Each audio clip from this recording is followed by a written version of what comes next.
because Coming you up just on couldn't be Sophisticated thankful. Mom. And so I have kept you right here because instead of you focusing on the promise of milk and honey and the promised land that you know for a fact that I'm going to deliver you to, you are getting stuck in the temporary right here and now on this one thing. And you want to go back to Egypt where your behind was a freaking slave. And y'all was praying for me every day to deliver y'all. And then when I do it, you sit up there mad because it's not happening according to the way that you want it to happen. And the reason why it's not happening in the way that you want it to happen is because of you. Because you complain. Dedication, preservation, take a look inside, do your salvation, do every good work, it takes patience, like a butterfly, transformation. What's up guys, Sophia here, and I am back with another video. If you are new to my channel, then don't forget to subscribe and hit the notification bell so you can stay updated on all my videos.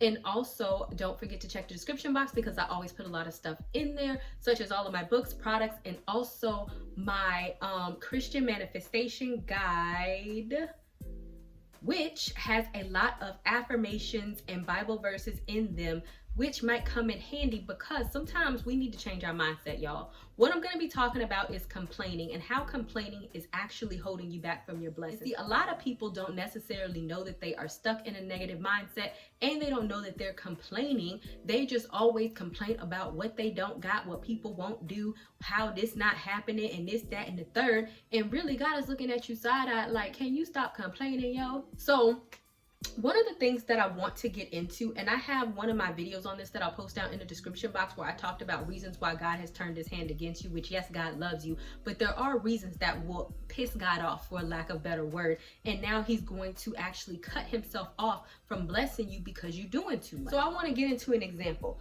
Like when the Israelites, who were slaves, by the way, they was freaking slaves getting beat up on, lest they forget, they came out into the desert, and instead of them being grateful that God had delivered them from slavery, the only thing that they could do is complain. God provided for them every step of the way. When they were hungry, what did God do? He allowed manna to come from the sky, and so that they would have something to eat. Oh, we want meat. What did God do? He delivered quail so that they can have meat.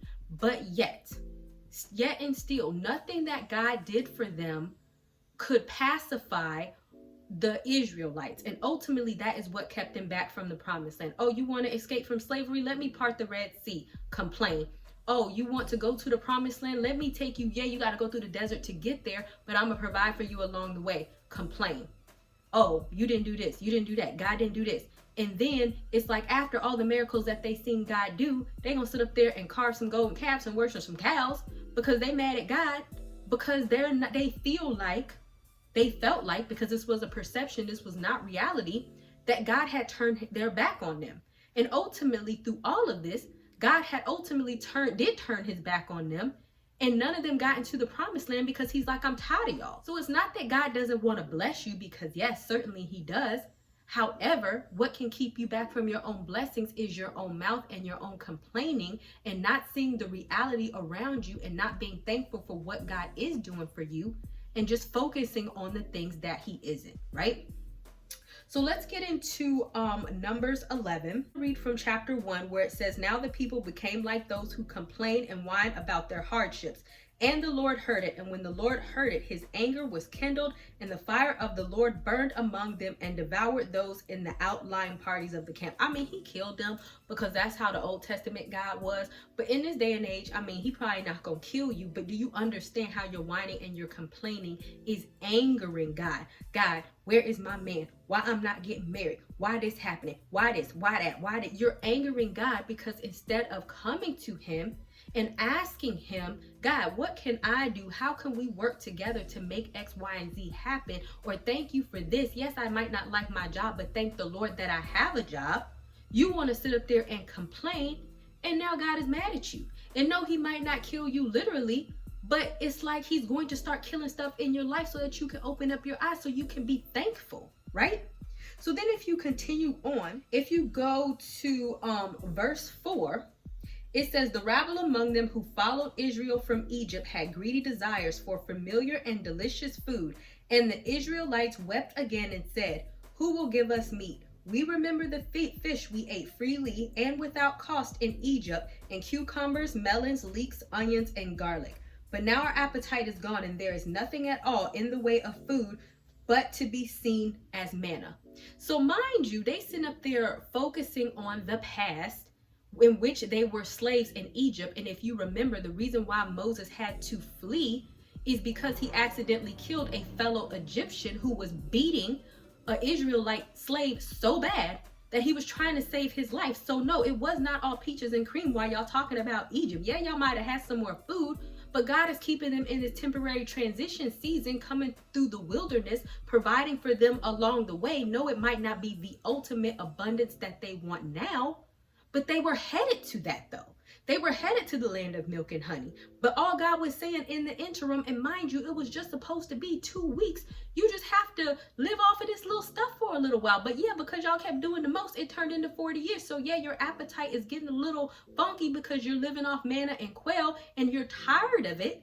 But that's your fault though, because you just couldn't be thankful. And so I have kept you right here, because instead of you focusing on the promise of milk and honey and the promised land that you know for a fact that I'm going to deliver you to, you are getting stuck in the temporary right here and now on this one thing. And you want to go back to Egypt where your behind was a freaking slave. And y'all was praying for me every day to deliver y'all. And then when I do it, you sit up there mad because it's not happening according to the way that you want it to happen.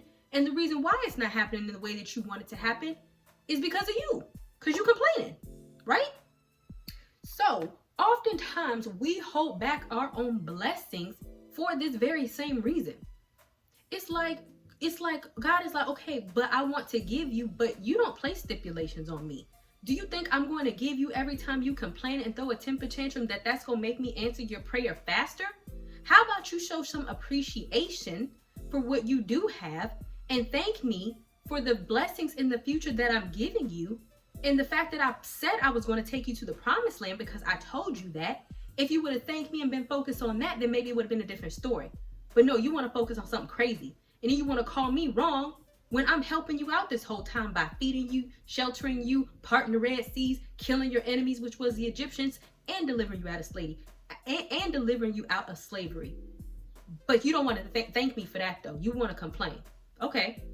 So then God was like, you know what? So he was like, I'll give you some meat. In verse 19, it says, you shall eat not 1 day, 2 days, or 5 days, or 10 days, or 20 days, but a whole month until it comes out of your nostrils and is disgusting to you, because you have rejected and despised the Lord who is among you, and have wept in self-pity, because that's what complaining is, self-pity. Whenever you complain about something, you have to realize that there is probably somebody somewhere in the world that has it a whole lot worse than you, right? But you want to sit up there and just complain and not see beyond yourself.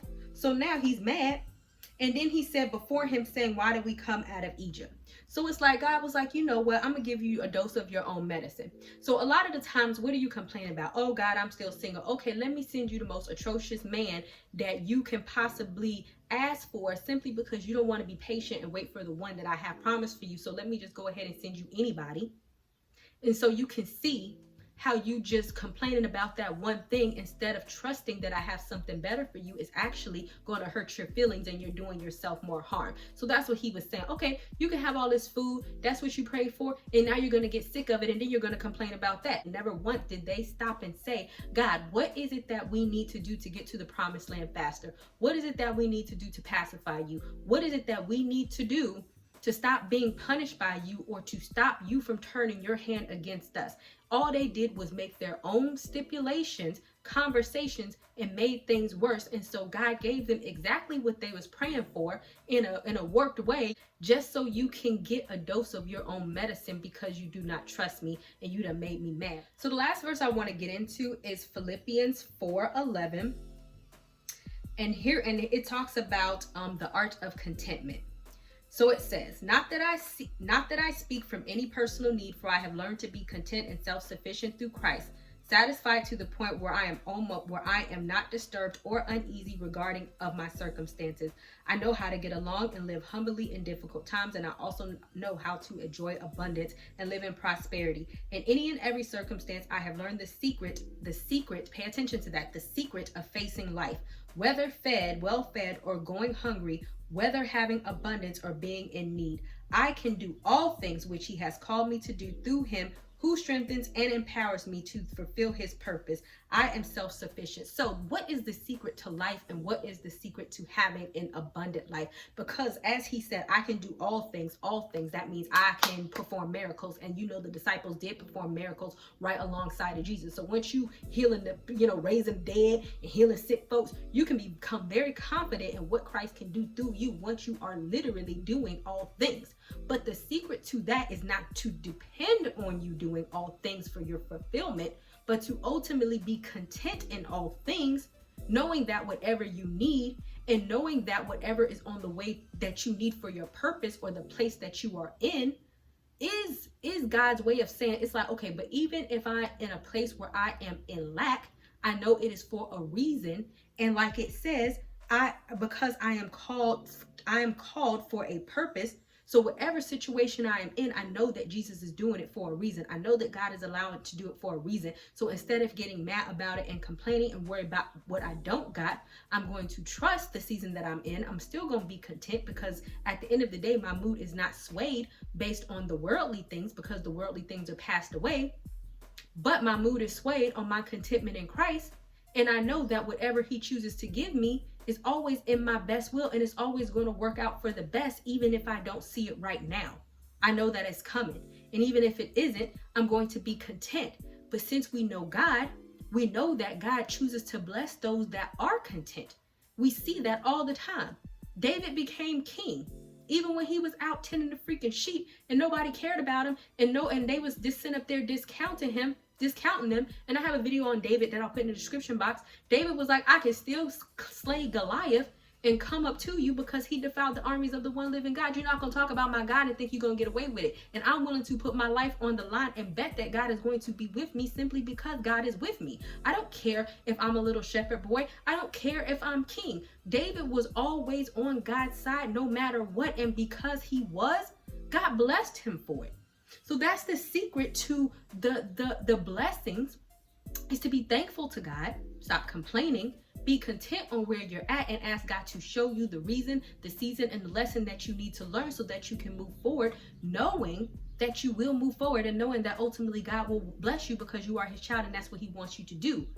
But doing the opposite of that and complaining and staying in a negative mindset is going to keep you stuck like the Israelites, going around the same mountain complaining about the same daggone thing for 40 years until the day that you die, because ultimately they did die in the desert. They did not go to the promised land, but their descendants did. Y'all died because y'all was acting stupid and you missed out on a miraculous life. If it would have took them 2 weeks to get there because they didn't complain, they would have lived all those 40 years in the promised land. But instead, they still died in the desert, the place that they hated, and they still didn't get what they want, and they still was very miserable at the fact that they didn't get what they want, but it was all contingent upon their own mouth, right? Right. All right, so I definitely hope that made sense to you guys. I definitely have been in bad, good, in different situations, and this is a situation that I had to learn on my own, because it was like, I was always complaining whenever I lost my job, whenever I had no money, whenever this, whenever that. Why, God, why, God, why? But when I learned the art of contentment, that is when God really elevated me and showed me the purpose behind all things that he was doing, because there was a reason for it all. And then you start to learn and trust God, that God will elevate you, and that's when he will bless you be above and beyond what you can see, think, or even hear of, when you are open to that and you stop working against God with your own words. Okay? All right. Thank you guys so much for watching. Don't forget to check the description box, like I said, and don't forget to subscribe, and I'll see you guys another day, another time.